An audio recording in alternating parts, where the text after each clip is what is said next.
বড়ি আসলে আমি ইন্ডিয়ান ভিসা নিয়ে বিভিন্ন সময় বিভিন্ন কথা বলি। তবে আজকে একটা বিষয় নিয়ে কথা বলবো, যারা ইতিমধ্যে ইন্ডিয়ান ভিসার জন্য জমা দিচ্ছেন তারা যে এরিয়ার তারা অবশ্যই সেই এরিয়াতে জমা দিবেন। যেমন ধরেন আপনার বাড়ি হচ্ছে রাজশাহী, আপনি ঢাকায় এসে জমা দিচ্ছেন, এরকম ভিসার রেশিও খুব কম। আমরা রিসেন্টলি কিছু ভিসা কন্টিনিউ জমা দিচ্ছি, যেমন একজন 2বার জমা দিচ্ছে, আরেকজনও 1-2বার জমা দিচ্ছে, ভিসা হচ্ছে না।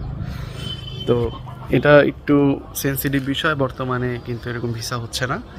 যারা যে এরিয়ার তারা সেই এরিয়ার আপনার যে অ্যাম্বাসি আছে সেই অ্যাম্বাসিতে জমা দিবেন।